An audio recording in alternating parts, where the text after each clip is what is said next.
Red dulunya merupakan anggota partai pahlawan yang diasingkan karena dianggap lemah. Ia kemudian memilih untuk mengganti namanya dan menjauh dari dunia pertarungan. Di desa Zultan, kehidupan Red berlangsung damai sampai ia terpaksa terlibat kembali dalam masalah ketika seorang temannya meminta bantuan.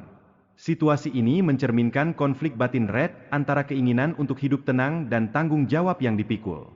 Peresmian toko obat Red di Zultan menjadi titik puncak dari berbagai usahanya.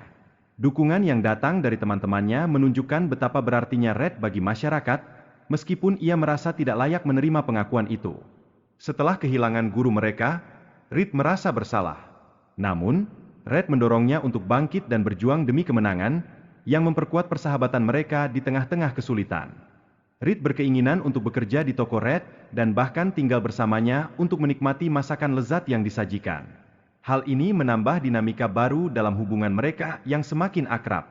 Red menghadapi penolakan izin untuk obat baru yang mengandung zat adiktif. Namun, dengan dukungan dari Red, ia berhasil mendapatkan izin khusus untuk menjual obat tersebut yang sangat berarti baginya. Kepergian Gideon menyebabkan partai mengalami kekacauan dan suram, yang berdampak pada semangat anggota lainnya. Kondisi ini menciptakan tantangan baru bagi Danan dan timnya untuk beradaptasi. Kini, Red, mantan anggota partai, menjalani hidup baru sebagai penjual obat di desa terpencil. Kehadirannya bersama Red memberikan harapan baru bagi Danan dan seluruh anggota tim yang tersisa. Red mendapatkan ide cemerlang untuk membantu pemilik pemandian agar usaha mereka kembali ramai. Ide ini muncul setelah mereka berdiskusi tentang teh herbal yang menenangkan dan manfaatnya. Mandi di sungai membawa Rit dan Yarandrala lebih dekat, menciptakan momen emosional yang tak terlupakan. Mereka saling berbagi perasaan tentang Gideon, yang membuat situasi semakin rumit. Rencana berbahaya Gideon untuk mengalihkan perhatian musuh menunjukkan keberaniannya. Ruti, yang percaya pada kakaknya, memainkan peran penting dalam menyukseskan rencana tersebut. Setelah perang, Rit merasa bahagia menjalani hidup tenang bersama Gideon. Namun, kemunculan Dir yang mengancam identitasnya menguji keputusan hidup Rit yang telah dibuat. Perkembangan karakter Al yang ingin belajar pedang menunjukkan dorongannya untuk menjadi pahlawan meski dalam situasi sulit. Ia berusaha bangkit dari kesedihan akibat kejadian yang menimpanya. Rit berusaha menemukan solusi untuk melindungi Al dari orang-orang yang mencurigakan. Ia berupaya menjebak dan mengungkap siapa yang berada di balik masalah yang menimpa Al.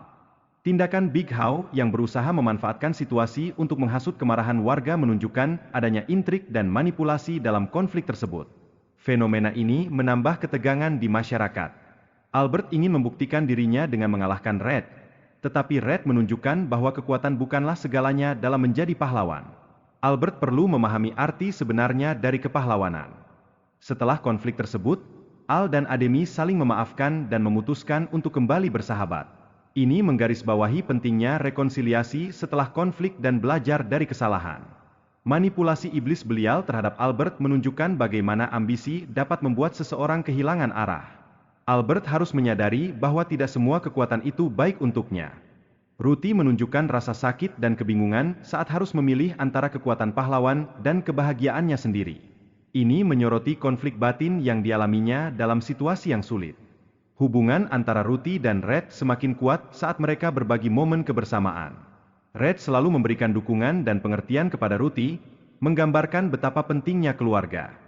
Ada karakter lain yang berusaha membantu Ruti, seperti Tise, yang menunjukkan bahwa dukungan tidak hanya berasal dari keluarga tetapi juga dari teman. Ini menambah dimensi pada kolaborasi mereka. Ruti merasa tertekan dengan tanggung jawab sebagai pahlawan dan menolak untuk melanjutkannya. Ia menginginkan hidup yang damai dan tidak ingin menyakiti orang lain. Theodora mengalami perubahan sikap setelah menyadari beratnya menjadi pahlawan. Ia bersedia menerima konsekuensi dari tindakannya demi kebaikan dunia. Akhirnya, Ruti menemukan kebahagiaan dalam hidupnya setelah menerima berkah baru yang memungkinkannya merasakan emosi manusia. Ia bertekad untuk mencoba hal-hal baru dan menjalani kehidupan yang normal. Hubungan antara Ruti dan kakaknya sangat hangat, di mana mereka saling mendukung dan berbagi kebahagiaan dalam kehidupan sehari-hari. Ini semakin memperkuat tema kekeluargaan dalam cerita ini. Setelah melewati berbagai rintangan, Ruti akhirnya menemukan kebahagiaannya, menunjukkan pentingnya perjuangan dan keteguhan hati. Ini menjadi pesan moral yang dapat diambil dari anime ini. Anime ini memiliki alur cerita yang jelas dan tidak membingungkan. Berbeda dengan banyak anime lainnya yang seringkali terlalu rumit. Penonton dapat menikmati setiap momen tanpa kehilangan fokus.